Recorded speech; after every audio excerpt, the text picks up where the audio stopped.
Hi, it's Paul Camillos. Welcome to Series 6 of Shooting the Breeze. Join me and my co-host Jacinta Govind alongside the STB crew as we cover women's hoops and women in hoops. We'll share conversations and get a little deeper with inspiring players, amazing coaches, and the legends from behind the scenes. Especially in this series, we'll be talking to dream chasers that give it their all and lead with their heart.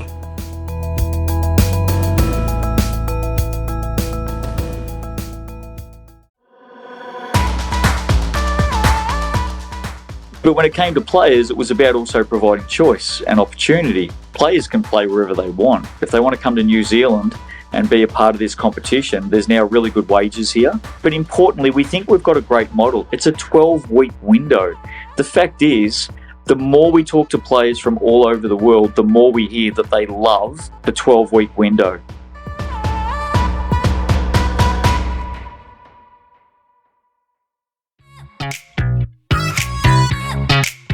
It's great to have Justin Nelson back on the pod. Justin joined us back in 2022, ahead of the launch of the Tauihi League, and in this episode, we're talking about the continuing evolution of New Zealand women's hoops, amidst some groundbreaking changes, the rationale for those changes, and most importantly, the vision in play and opportunities this presents for women's hoops, players, fans, and sponsors alike. At the time of taping, and in a complete coincidence, we just heard of the devastating loss of the Boomers franchise, giving us a raw insight into not only the very personal disappointment for Justin, but also the urgency to adapt with clear vision and purpose alongside the right partners as we witness momentous shifts in women's sports globally. Welcome to Shooting the Breeze. Joining me, my co-host Jacinta Govind, and we're being joined by Justin Nelson from New Zealand. Justin, welcome back to the show. It's great to have you here. Hey, pleasure to see you both. It's always nice to hear some Australian voices every now and again. Nothing against my Kiwi friends. I'm eligible for citizenship, believe it or not. That's how long I've been away for now, Wow. 5.5 years. But it is nice to hear some Aussie voices, especially during the AFL season as well. So, Justin, been a lot happening since we've last spoken to you. It's a couple of years in for the Tauihi League. You're running into your third season. A lot of changes this year. And before we get into those changes, it'd be great to hear from your perspective how you've seen the development of the league over its first two seasons. There's been a lot of changes for me personally, because obviously I came over here as GM of the men's NBL, and essentially I only planned to do 3 seasons and then head home. And then at the back end of my third season, I came up with the design of Tauihi, but at the same time negotiated a new way of partnering with our broadcast partner Sky Sport, which we have in place now. But part of that new arrangement with Sky was that they wanted me to come across to Sky as a part of that deal. So, I'm still here, still heavily involved in the game, but certainly doing it from a different chair these days, working for, what is a very, very big media business here in New Zealand. And that's allowed me to get back into commentating. A lot of people don't realise that's actually how I started off in sport back when I was 20. So to get back into that, but to work on basketball and other sports from a totally different chair. So there's been a fair bit of change during those couple of years, it must be said, yeah. And, 2 years in, obviously we've seen changes, Rapid League, there's been a lot of introduction of new concepts. How successful has it been in terms of fan engagement and growth? Yeah, quite amazing. I think you get a chance when you do something new or you start something from new, you get a chance to do things differently. I'm a really big believer in change and innovation. I think everybody, knows that, and certainly people that would listen to this show would know that as well. I believe I'm an innovator. That's how I sort of position myself. And that's not to say that, I do anything different to other innovators. I think for those that live in the world of innovation, we come up with 50 ideas that we all think are great. And there's only, a couple that may eventually get through. But what we have seen here is Tauihi's been one of those that have been, built from scratch, a lot of innovation around it. Rapid League has been quite outstanding, quite amazing. Now in the men's league here, it started this season and it's just taken off. clearly it's the best thing I've ever innovated in terms of, being on national television nearly every night, being in the news all the time, and what it's doing for the careers of young men and women hoping to aspire to go on to bigger things in basketball, and the commerciality of it and all that sort of stuff. So I've been very fortunate, but, a couple of years into Tauihi, geez, there's a lot to like about what's been done, and done sustainably as well. I think that was the real thing for me from the start. I wanted to make sure that it was done in a way where everyone was growing together, the teams, the players, the fans, the commercial partners, and we're all getting some level of reward out of it. It's only not even 70 games old. So to be where it is today, with the announcements that were recently made around player wages and all that sort of stuff, I do pinch myself at times. It's been a very, very rapid rise. There's no doubt. And I suppose one of the big things for me that came out of the recent announcements is you're moving the whole season. Yeah. Now, when we originally talked about Tauihi a while back now, one of the things that you mentioned was the concept of getting the players over so that they could play a season, do some national duties, and then be able to move across the WNBL and be able to play there so that they can stay close to home and get a good 8 months worth of basketball in. That's going to change. Yeah. So, I mean, I'm guessing a lot of people are going to be asking the question, why? Yeah, really simple answer, actually. It's not too complex in terms of the thinking behind it. The original idea of Tauihi was to play in the 2 or 3 months leading up to the WNBL season in Australia, and for New Zealand to then have a team in the WNBL. So it was a case of 5 or 6 teams playing here, a lot of Kiwi talent, giving them the chance to play and be on TV and be in a professional environment with the support of Sky and other commercial partners.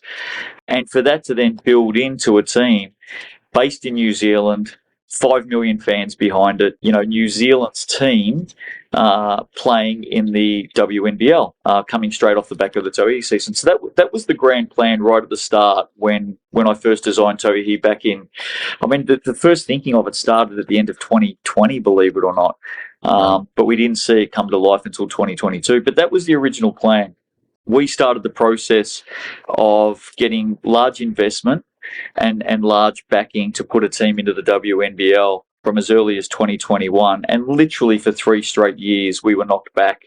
Basketball Australia had no interest in having a team from New Zealand and pretty much gave us that blunt message every time.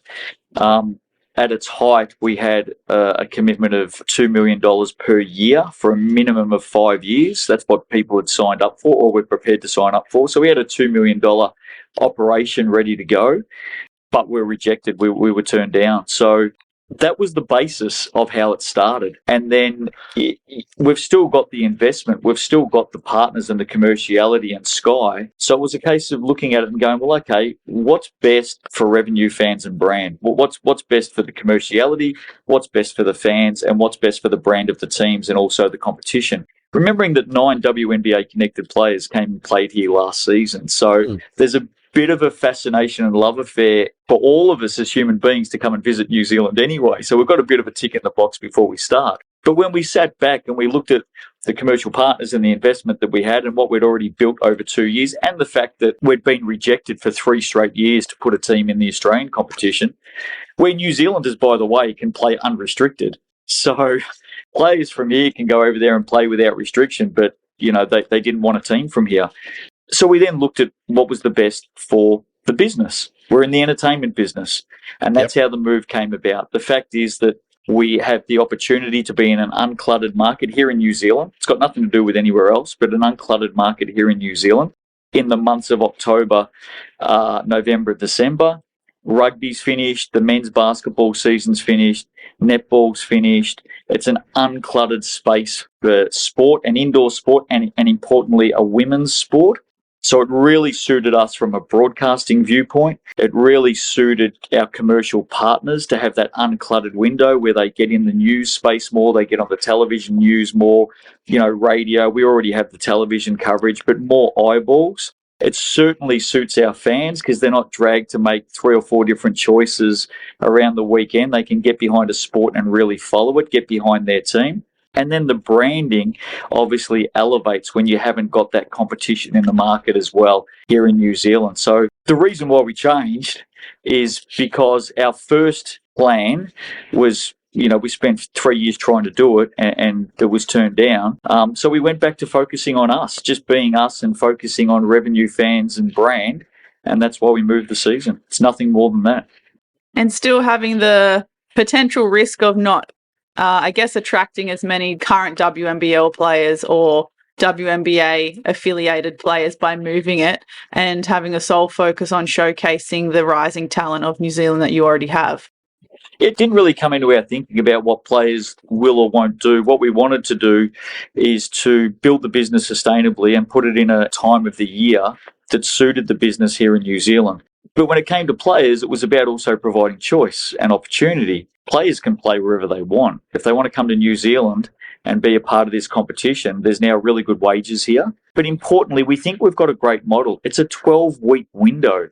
The fact is, the more we talk to players from all over the world, the more we hear that they love the 12-week window. In this particular case, they're home before Christmas. They get to go and spend Christmas with family and friends in their home, sleeping in their bed, being with their people, and then they can move on to the next gig. There's a lot of Americans at the moment that don't like to go to Europe for 6-7 months. There's a lot of Australians that don't like to go to Europe for 6 or 7 months. Mm-hmm. What we've created, and again, primarily we focused on us. We didn't focus on anyone else, but we knew that we were providing choice and something different.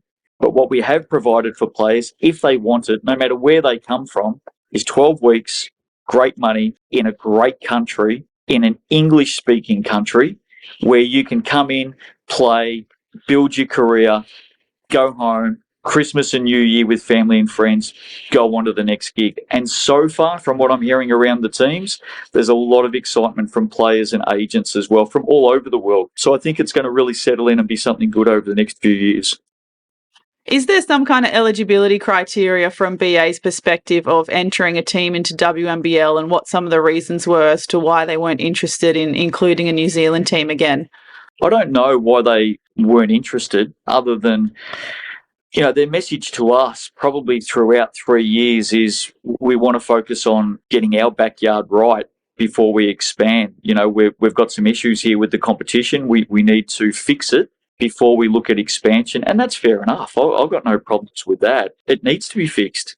So, it's probably unfortunate that it's taken 3 years and it's still going. There's still things that need to be fixed. But we took a fork in the road. We've got money, we've got backers, we've got a great broadcast partner that's really committed to women's basketball and the growth of girls and women's sports. So we're in a really fortunate position. But the fork in the road said, well, okay, we've tried for 3 years, we've been turned down. Let's just focus on us. Let's just be the best damn competition that we can be. Let's reward the players with great income. Let's stick to our model because we think we've got a model that works and we're really passionate and strong around that. But let's also build it based on revenue, fans and brand. It's a sustainable model. It's a fun model. We're in the business of entertainment. We're innovators. We're not afraid to change. We're not afraid to do things differently. And it's working. So, we're pretty happy with what we've developed in such a short amount of time. One of the questions that came up for me in relation to a New Zealand-based team going into the WNBL was around the concept of the travel, right? Because obviously there are clubs in the WNBL that would be struggling with the airfare component. Do you think that had anything to do with the feeding in from the rejection from the WNBL? It costs less most of the time to fly from New Zealand to the Eastern Seaboard than it does from the Eastern Seaboard to Perth. So, even jumping multiple flights to get to Townsville. So if there was worries about that, they're probably unjustified, to be fair. Plus, we've got enough support or had enough support and backing to do that. We've obviously moved on to other things. Talk to us about how we can help out with airfares. Talk to us about how we can sit down with Air New Zealand and, bring a commercial partner, hopefully, to the table and do something different in this area. That's not to say that they would, but we were never asked. I mean, even when we flew to Australia to meet Basketball Australia, and I'm a very transparent person. I've got no problems in putting things on the table. We weren't asked once about our business and our interest, which we kind of found odd given the size of who we are and what we do in this part of the world. Okay, I've got to say that if I look at this from a commercial standpoint, there are parts of that do confuse me. Well, there's 5 million new fans that you pick up overnight when you bring a New Zealand team into an Australian sporting competition. Think of the Breakers, think of the Warriors. I mean, look at the Warriors and what they're doing, over the last period of time.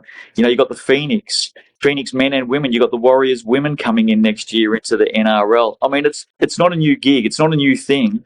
It's not as if we're trying to invent something new. The fact is that when you have a New Zealand team, you got 5 million fans.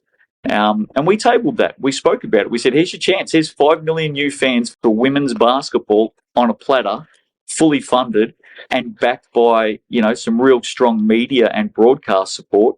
But look, it wasn't their time. That they had other things and other issues to work on. And that's okay, because what it did do is it really opened us up to concentrating and focusing on us. And I think that's a great outcome for girls and women's basketball in New Zealand, to be fair. Especially when one of your initial purposes of launching the league when we spoke to you last time, and you've already mentioned it in this episode, was that sustainability. And since you've introduced the league, I'm interested to know if, in terms of a talent standpoint, have you seen any stabilization in bringing in local talent and developing pathways from juniors to the Tauihi League so far? Yeah, absolutely. And I think we've started to see that rub off a little bit in the WNBL as well. Ezra McGoldrick and McKenna Dale, Jade Kurasome, and some of these other players that weren't otherwise known or being looked at, getting opportunities. Tara Reid is probably the biggest example of that, right? So, I think absolutely all of our games are broadcast live everywhere around the world. Again, we have great coverage here in New Zealand. The players are heavily scouted. It's a robust season because it's so quick, it's compact, it's right there for everybody to see.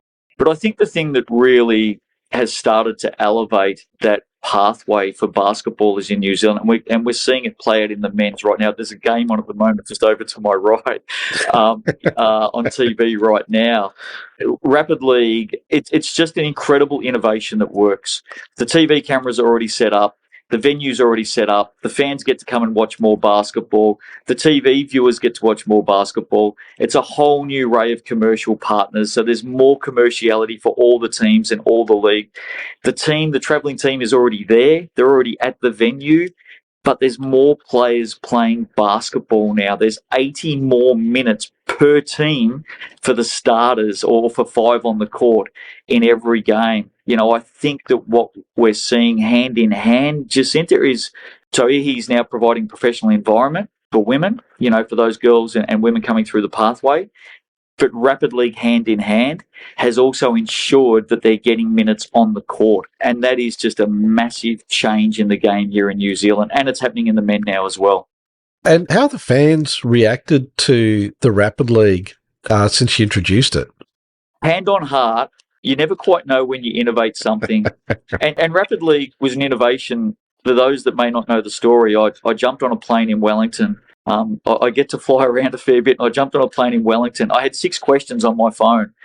And by the time I got off the plane in Auckland an hour later, Rapid League was born. That was it. It was about finding solutions to 6 issues. And quite often innovations come about because you're trying to find solutions to something else. And that's how Rapid League was born. And, the women embraced it straight away and gave it a go. And it was great. It was really, really good in year one. It ticked a lot of boxes straight away. Made a couple little tweaks to it, but that's always the way. And then, I can say hand on heart that last September when I met with the men's teams, there was probably 4, 5 of the 11 men's teams who were dead against it, which is always, change is hard. The hardest part about change is change itself, right? There's just always people in the room in every sport who just refuse to change. They want to do the same thing as it's been done in the 60s and 70s and 80s, and they just won't change.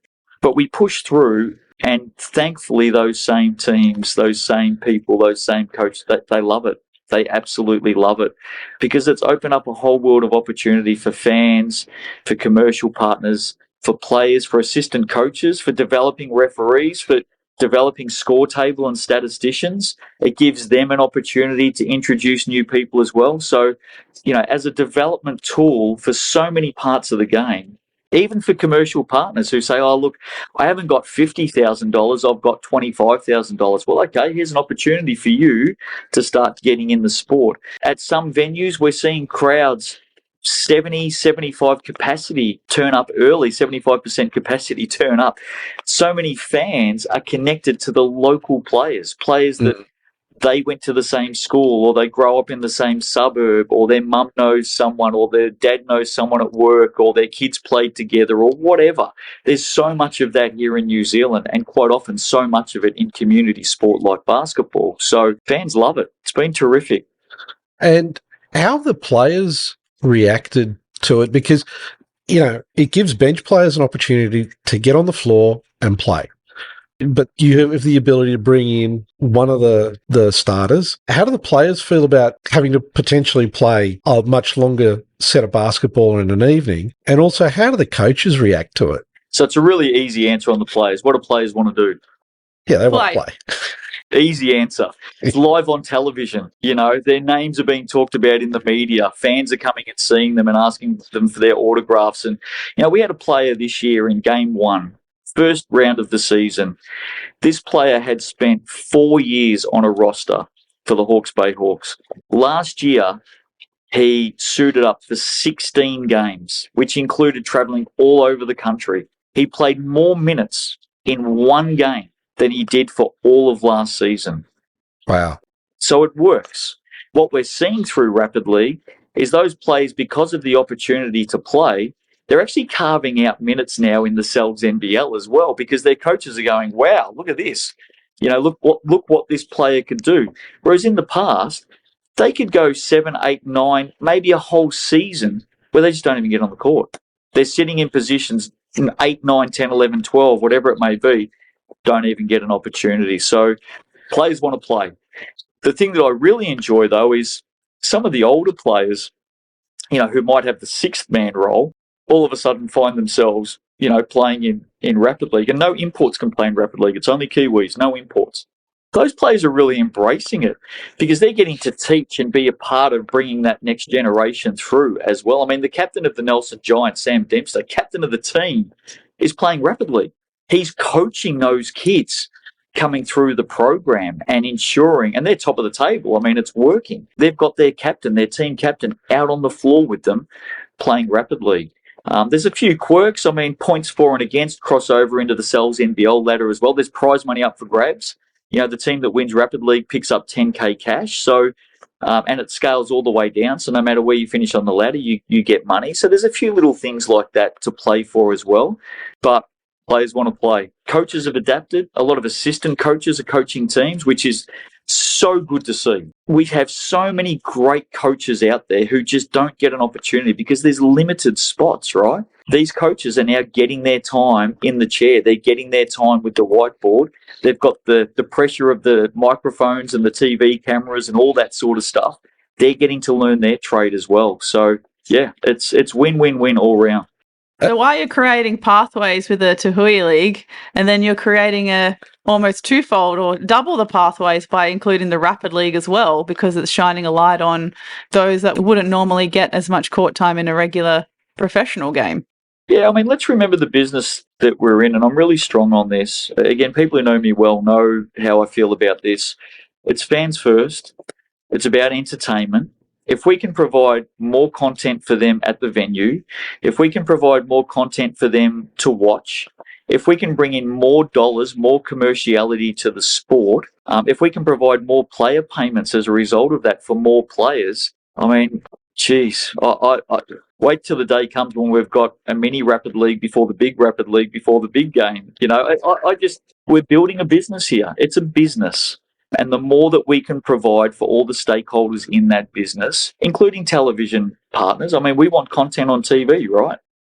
It's a great thing for the sport. It's a huge window into the sport. The biggest beneficiaries of what we've done here in New Zealand is New Zealand basketball. Because all the kids out there have basketball on television, in their lounge rooms or on their phones every day of the week. They're seeing young people still in school. Jackson Ball is a great young player. Hayden Jones has played for the Tall Blacks. He's 17. He plays for the Nelson Giants in Rapid League. He plays for the Nelson Giants in the Cells NBL. He gets up and goes to school on a Monday. How cool is that? And he's a star. He's a young star. And his friends and his mates and the parents of his friends and his mates get to go home on a Friday, Saturday, whatever, and watch him on television. How cool is that? It's an amazing kind of journey when we think about where, and as you explained when the first time you're on, where New Zealand basketball was really not that long ago. You know, how do you see these changes to the Tauihi League, and particularly with the player payments and so on, is going to impact this upcoming season? Well, I think the first part about the change, Paul, is if you surround yourself with great people and you get really good operators with the right skill sets to build these things, and you have support. You know, it's really important that you have support and you have people around you who are open to change and innovation. Things can actually work really quickly. Things can transform really, really quickly. When I landed in New Zealand, the first budget that I was presented with for the NBL was less than $200,000 to run the whole league. Less than $200,000. It's now in the multi-millions. That's happened in 5 years, and 2 of those years were impacted by COVID.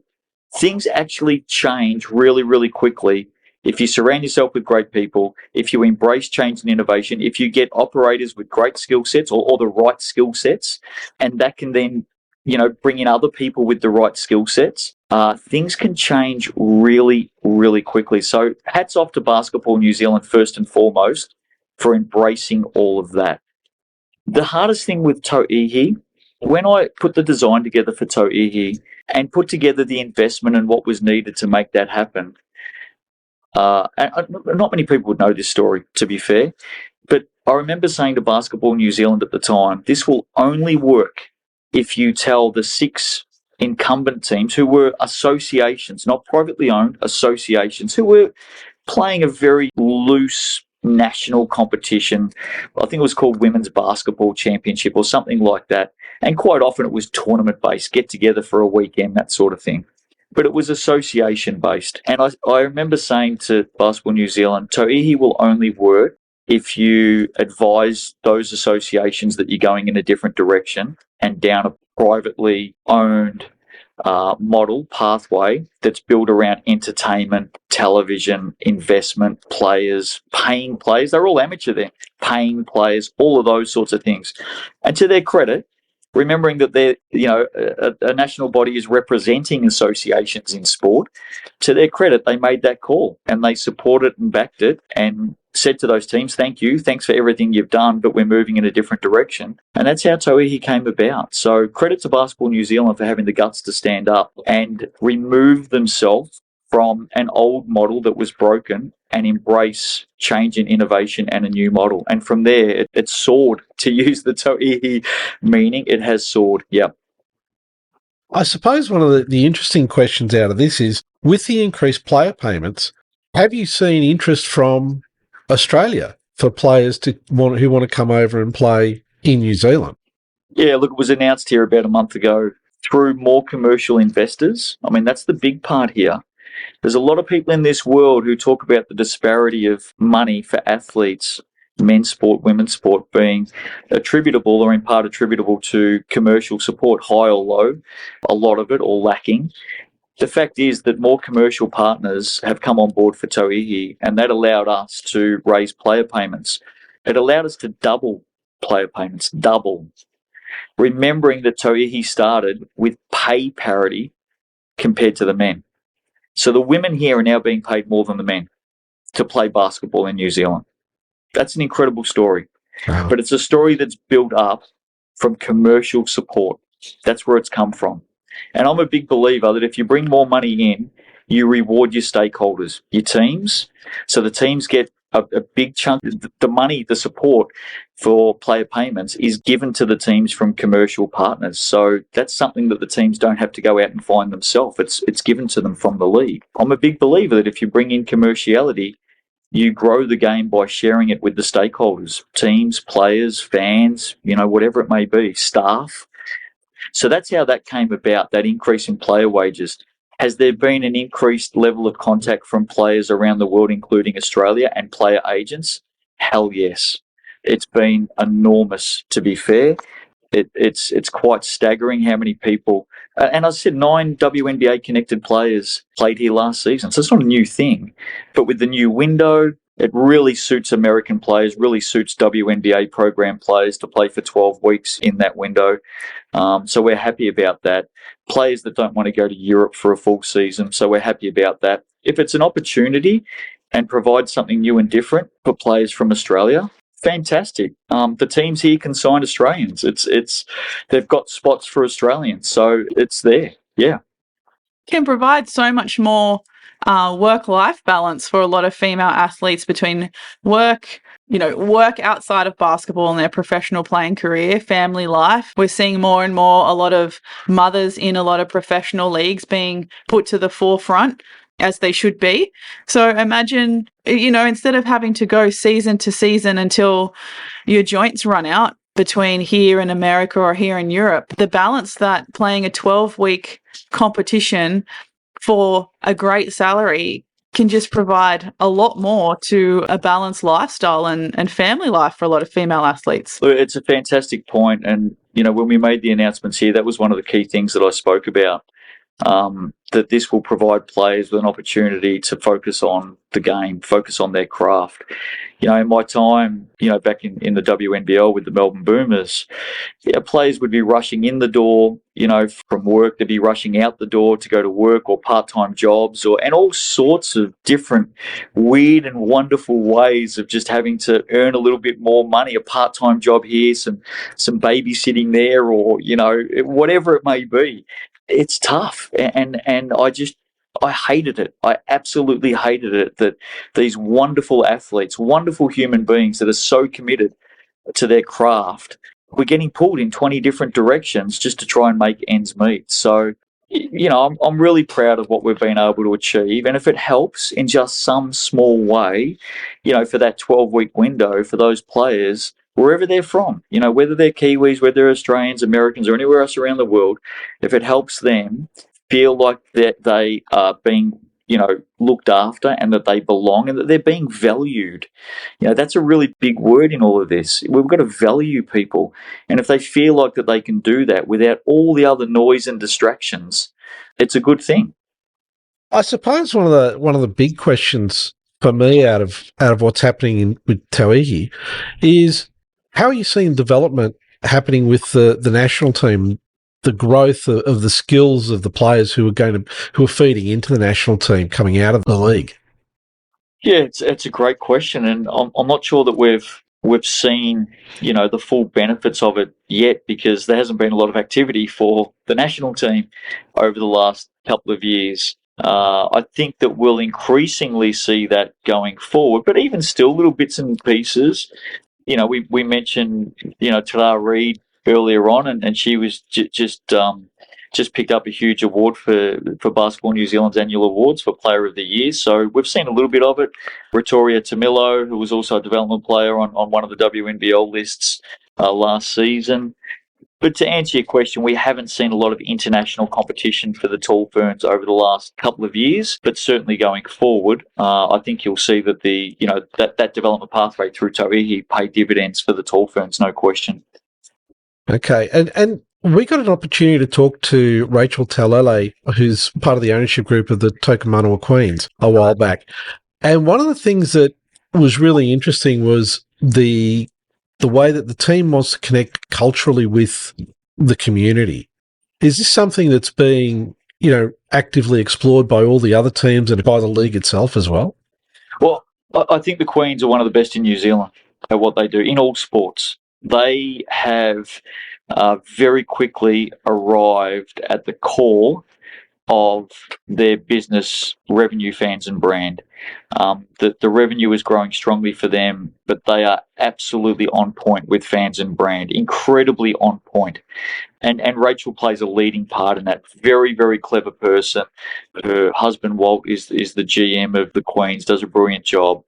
But they are some of the best operators I've seen in sport in the country when it comes to understanding who you are, understanding what you're trying to do, and understanding the business that you're in.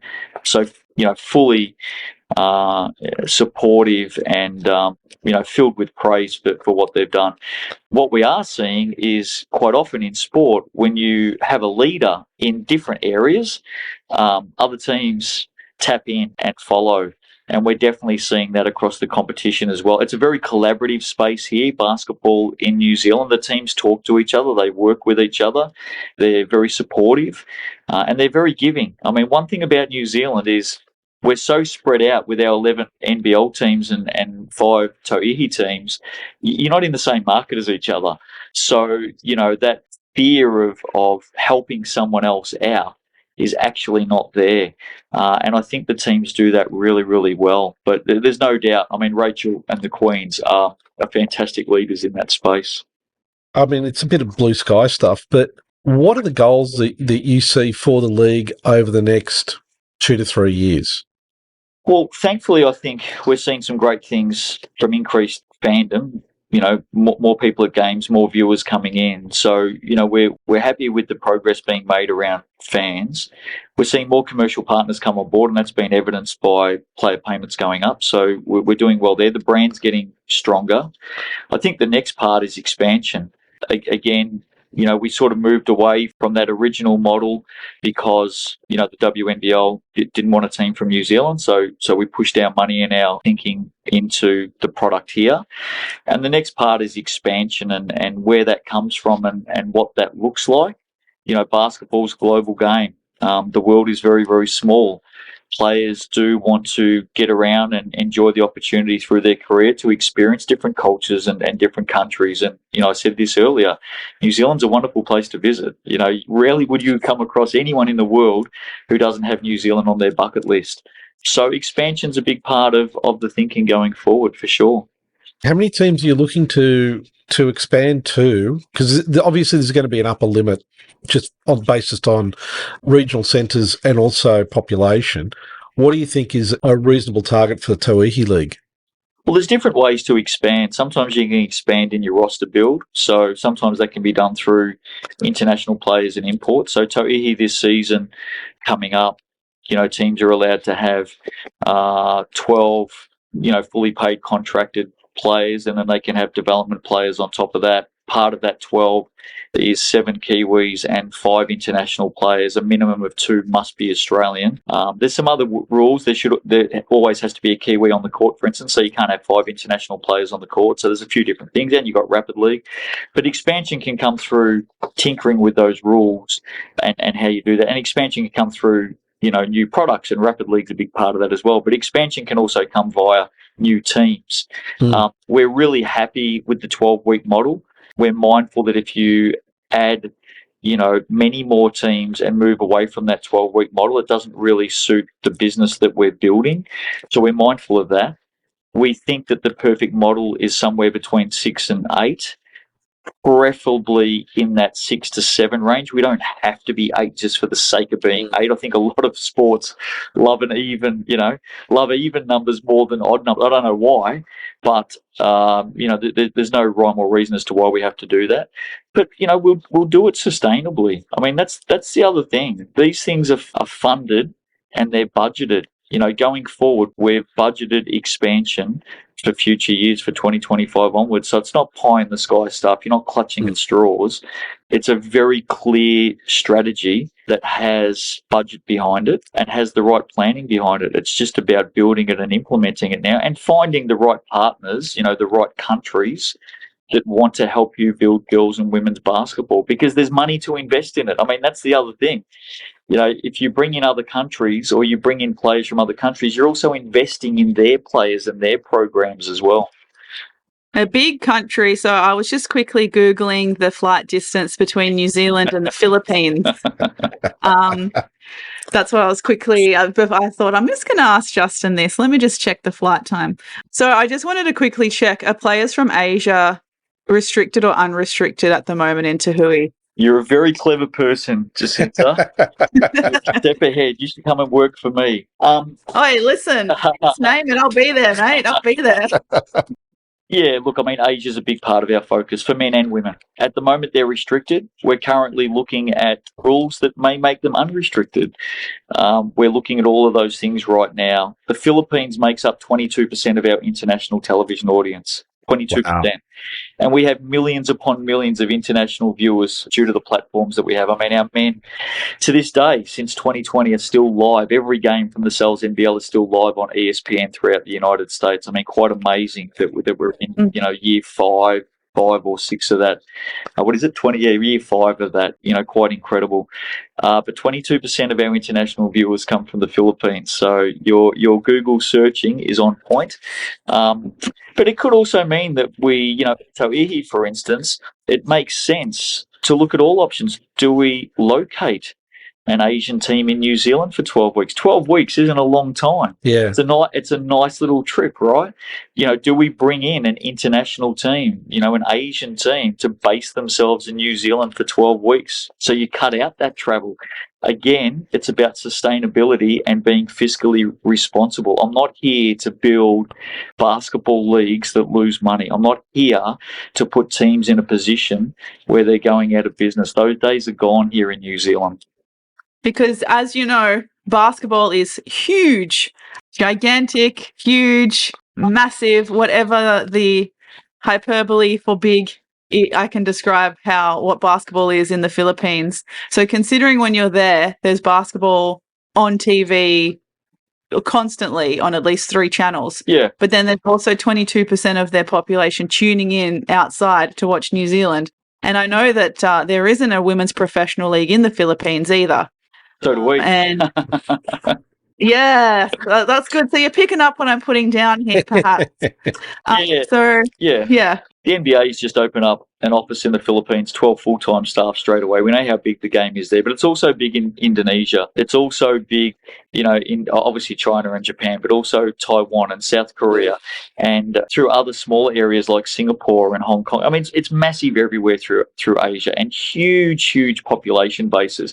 I think the thing that the leagues here in New Zealand have in their favour with expansion through Asia compared to the leagues in Australia is the playing level and the playing talent for those Asian countries is probably more on par or more accessible to playing higher up on rosters here in New Zealand than what they would be in Australia. So it's a better stepping stone, and we're really mindful of that. New Zealand has wonderful commercial relationships through produce and all sorts of things into the Asian market. We're really aware of that, and it's a tourist hotspot, especially coming into New Zealand. There's a lot of Asian tourists that come into New Zealand every year.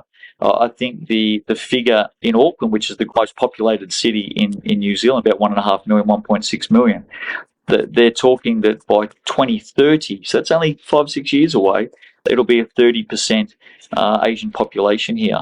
So we're mindful of all of those things in what we're designing and what we've got in the strategy going forward for both men's and women's basketball. And Tauihi really will be a big part of that. I mean, our next stage is expansion. We've spoken about that publicly. I really like how proactive and future-focused a lot of these plans are, and a lot of things, strings being pulled in the background to grow the league and ultimately grow the sport and the women's game in New Zealand. Because as you mentioned earlier, some people are so resistant to change and they're stuck in the administrative ways and processes of the 70s and 80s, and the game and clubs are just going to stay there if they continue that way. And comparatively to other professional leagues that are just staying the same, I don't think you can afford to do that anymore with how quickly sport evolves. Look, there's 3 things that I have up the top of my list, not just for where I work, but for other sports as well. And in my role, I get to talk to other sports up and down New Zealand all the time. You need to embrace change and innovation. Any sport that has not yet embraced change and innovation is already behind. It's already over. To be fair, you're so far behind, it's going to take you a long time. So don't worry about catching up. To even get back to being, in the ballpark. If you haven't embraced change or innovation yet, you're in trouble. And if you think about basketball, we've got player-only timeouts here. We've got rapid league. those change and innovations have actually been going on for 2 or 3 years already. So if you're not changing and innovating, you're in trouble. That's the first one. The second one is you've got to have people with the right skill sets running your sports business. Don't get a plumber to build your house. Don't get a painter to fix your plumbing. Just because someone says they're a sports administrator doesn't mean that they've got the skill sets to deliver what you need as a business. Go out and get the best people to build the best teams to run your sports businesses, regardless of what the sport is. We don't put enough emphasis on the professional skill sets needed to run a sports business. We don't have people who aren't surgeons performing open heart surgery on human beings. So it's a business. Go out and get the right people to run your business. So that's the second one that I think is really important. The third one is we're in the entertainment business. The amount of times I hear national governing bodies talk about high performance and how the league or the competition that they run is all about the player pathway into high performance. It's an expectation when we go to a sporting event that we're going to see good athletes. Mm. So the high performance element is already there. That's an expectation if you're going to watch the top league, right? That's the point, yeah. Of course it is. Yeah. But we're in the business of entertainment. National sporting organisations, and I say it here with rugby and I say it with netball, Basketball New Zealand has handed their entertainment part, their leagues, over to an entertainment business for management and commercialisation. National sporting organisations should not be running leagues, should not be trying to run entertainment businesses. Basketball USA does not run the NBA. The English Football Association does not run the Premier League. Let the entertainers run entertainment businesses because that's what fans want. They're the three things. You get those three things right, you're going to have a pretty damn good sports competition and sports business. Now, I just want to go back to the teams thing because there's a lot of countries throughout Asia that could provide teams. Have you considered, given that you're working with that 12-week window, the concept of, if you think back to the days of the old World Series cricket, where they had the World 11, so basically a Pan-Asian team where you're picking up a whole bunch of really good players from the Philippines, Japan, South Korea, and any other, and bring them in to make up a team? Can I employ both of you? Yeah, okay, we're in. 100%. 100%. I mean, the fact is, if I can have players from all different Asian countries playing in our entertainment business, 100%. Now, whether that is one team or whether that is players from different countries throughout Asia and Southeast Asia playing in different teams, there's different ways to do it. Yeah. But you are 100% on the money. Because one of the things that I read is that you were talking about expansion in Asia, and it was quoting you, Asia and Australia, and that you'd been talking to people in Australia. Mm-hmm. So obviously you're seeing the potential of expansion of an Australian team coming over to New Zealand to play. Yeah. How's that been received? From the Australian teams that want to come here and play, it's been received really, really well. From Basketball Australia, it hasn't been received well at all. There are a couple of teams, operations in Australia that we've been talking to for some time. They have been given a green light at our end. They've been given a red light at their end. To play from one FIBA nation into another FIBA nation, you need to have approval from your home FIBA nation. So in other words, the New Zealand Breakers play in the Australian NBL because Basketball New Zealand allows it to happen. If Basketball New Zealand stepped out tomorrow and said, no, that's it, Breakers can't play in the Australian League, it's over. That's the reality of it. Right. So you do need to have your home NSO allow that to happen. Green light from us. In the past, the Southern Huskies played over here as well, but red light from the governing body in Australia is my understanding. Having said that, and they're not WNBL teams, by the way, these are non-WNBL teams. The downside to that is, given the commerciality and the money that we put into the teams here, that's probably $750,000 that Australian players are missing out on by not having or not allowing, those teams to play in this competition. No threat to the WNBL because they're not even WNBL teams. So there's zero threat to the WNBL. But unfortunately for Australian players who would be in those teams, it's $750,000 and above that's being missed out on, unfortunately. And at the end of the day, I don't necessarily care, where teams are based if it's part of the greater plan of the business and what we're delivering. And to be fair, at this end, that we're also building New Zealand basketball. Let's not forget that Tauihi's here to build New Zealand basketball. What I'm most focused on is providing opportunities for girls and women in basketball. And that's some money that's being missed out on in Australia, and it's likely to go into Asia now, and Asian players will benefit from it. I'm going to say something slightly controversial or on the negative side, but something, especially in the last 6-12 months, especially in the last WNBL season at least, is that I can't understand is the gatekeeping. And now the example that you've given, Justin, about non-WNBL teams that are Australian that want to go over there. It's this gatekeeping by BA. You want to keep it to yourself and keep control over it, and yet you do nothing with it. You neglect it. You don't grow it, you don't feed it, but you want to keep it for yourself. I can't get my head around that, and you can probably see now that it frustrates me that much. Well, I think the first thing is we need to hear people. We need to listen to people, and we need to listen to people's views. I think that's really important. We don't listen to people enough. We don't listen to fans enough. People ask me, how do you build fandom? Go and speak to them. Yeah. It's not hard.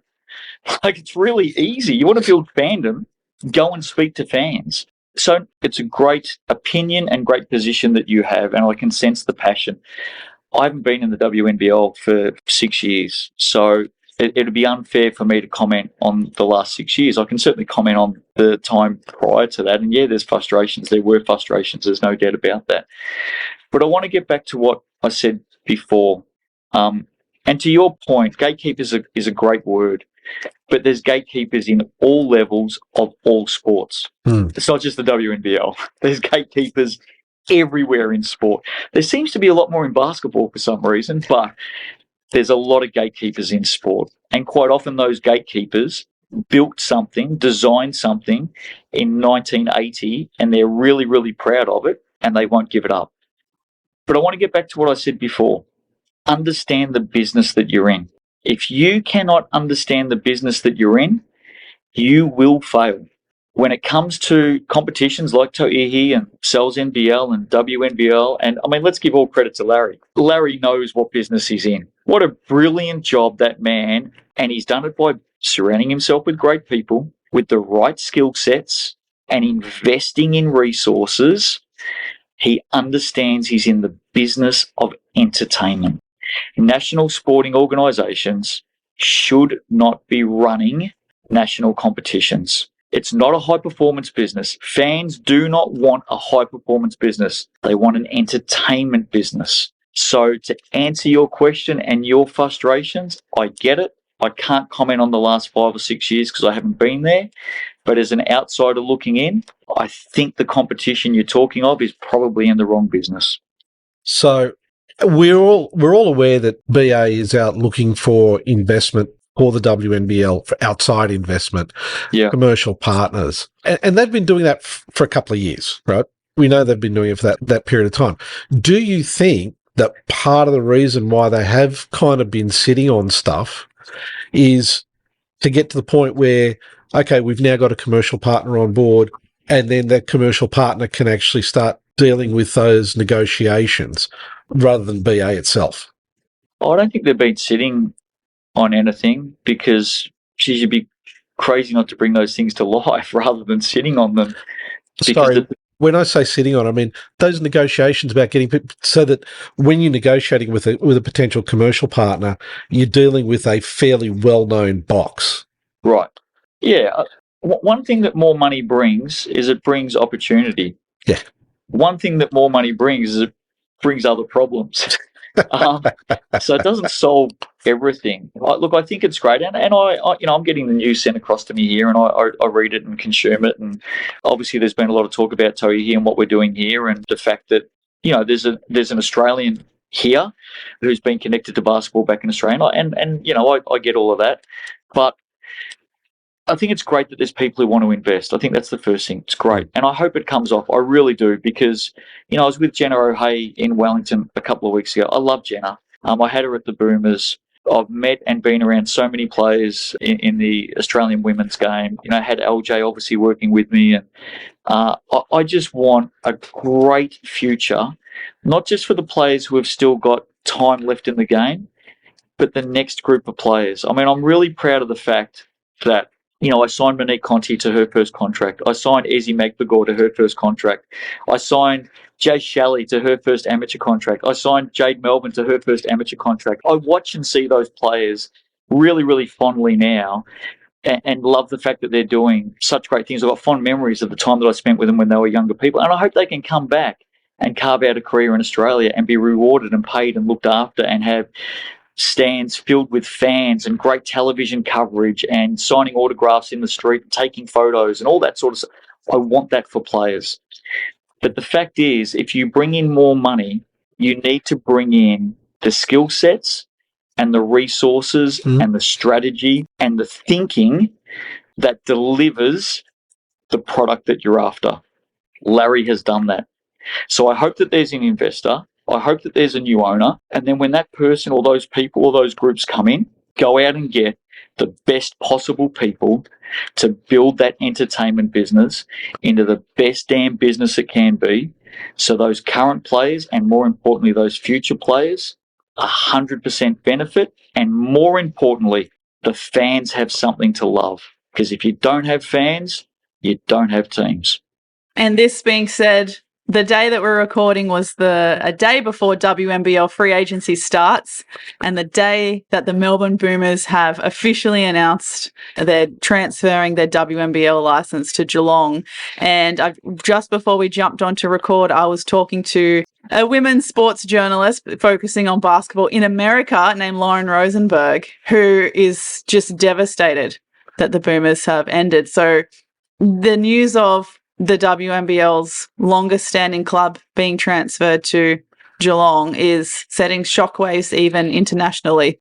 Yeah, it's a really sad day for me personally. I knew it was coming. I've got personal friends who are on the ownership group of the Melbourne Boomers. I mean, I was a big part of putting that ownership group together. I remember the day, I originally went across to Bulleen Templestowe as GM of the Melbourne Boomers, and within months I attended a board meeting and advised Bulleen Templestowe to give it up to find new owners because it was going to cripple them financially. And they said in that board meeting, we agree with you. You go and find the new owners. It's now on your shoulders.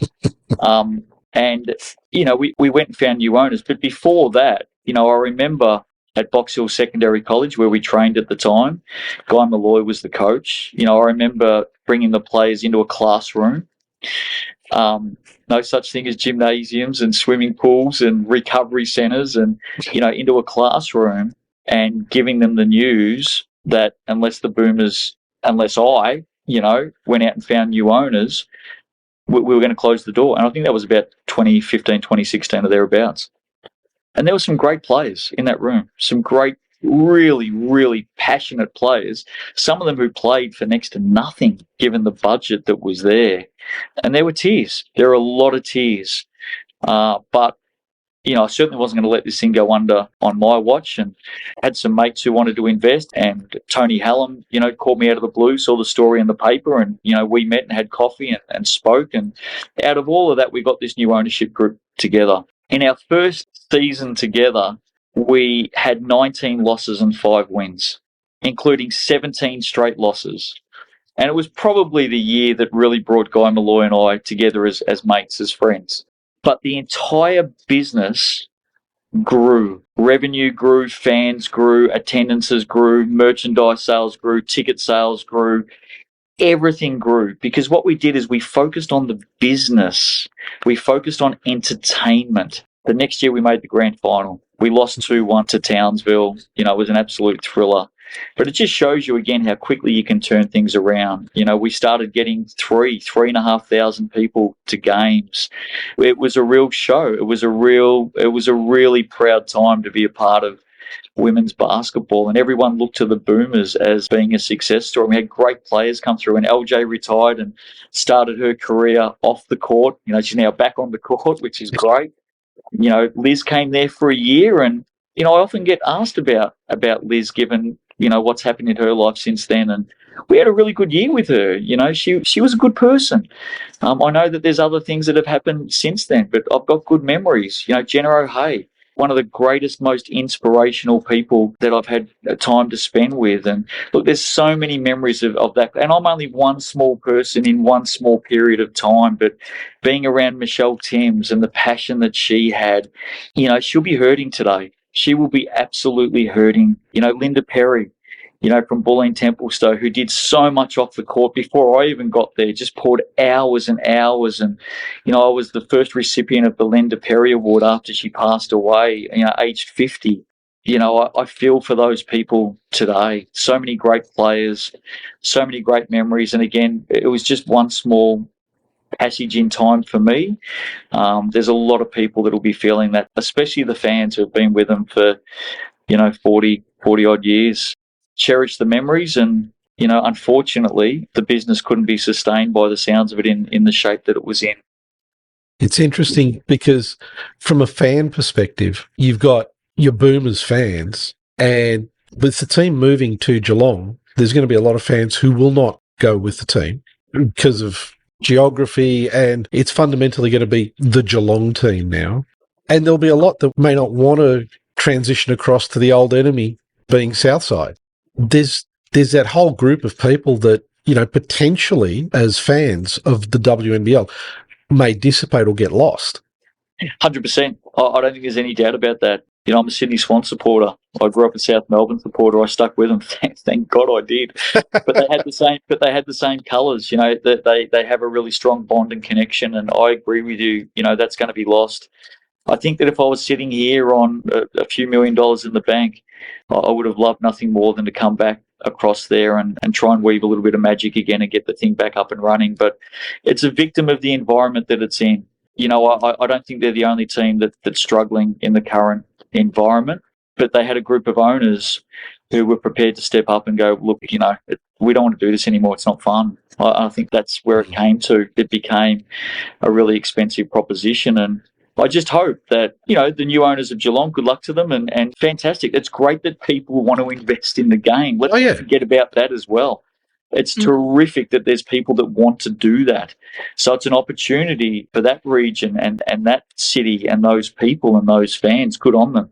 It's just unfortunate that 40 plus years can be gone. My phone's been blowing up all day here in New Zealand. I knew it was coming. It was a big part of my life, for 5 or 6 years, a really passionate part of my life, and for my wife and my family. It's not just you, it's about what they go through as well. And again, I'm just one person. I'll probably have a chat with Guy Malloy tomorrow.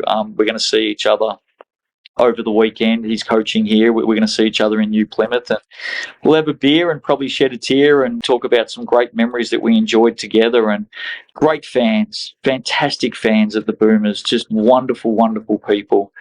I remember at the height of that 5 years that I was there, I think we had 93 local basketball associations connected to us at one time. And yeah, just so many, Robin Marr, just so many great people. So many fantastic players, and it just changes. But I think it's a victim of the situation, a bigger situation that the sport finds itself in at the moment. Sad. Got to hope that maybe the new ownership consortium will try and split some games to keep trying to re-engage with those fans by playing at the Boombox as well as over in their home region. Yeah, look, I hope so. And, to those fans, to the Boomers fans, and I know so many of them, and I got messages, here this evening from people I haven't heard from, for 5 or 6 years that I've been here in New Zealand. And don't be lost to the game. Support the game. Get out there. And, it may not be your favourite team. You may not be able to fully connect with the team, but get out and see a game. Support the players. Support the young stars coming through. Don't be lost to the game.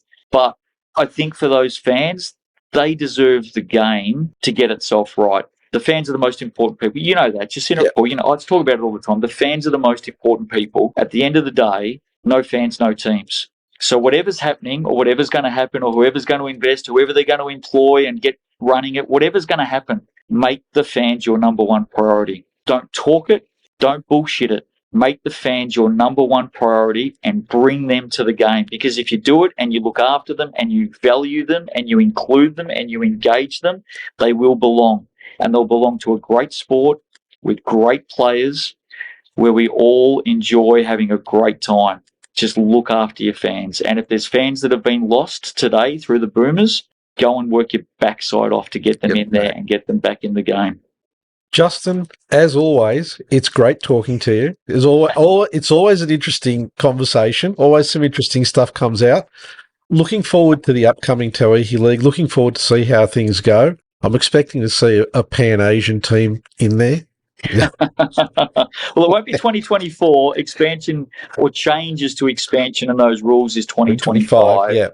Yeah. But thankfully, the players' payments get doubled this year, which is really exciting. I'm really pleased to see that for the players. There's some good things. Rapid League is just going to continue to get bigger and better. And, you know, we won't see every player come home straight away, but it's now an opportunity. It's now choice. And again, we're going back to where we started the conversation. The changes, it's nothing to do with the WNBL. It's nothing to do with Australia. It's about New Zealand. Yeah. New Zealand's looking after New Zealand. It wanted to be a part of Australia. It didn't get that opportunity. It wants to look after New Zealand. And if we can grow the product, grow the entertainment, embrace more nationalities and more commerciality and new regions and new areas, then that's what we'll do. Great. Justin, thanks so much for your time. Great talking to you. Make sure to subscribe wherever you get your podcasts so you get our latest pod. And we really appreciate if we could get a like and a review so we can extend the reach to more listeners. And don't forget, follow us on Instagram, Twitter and LinkedIn.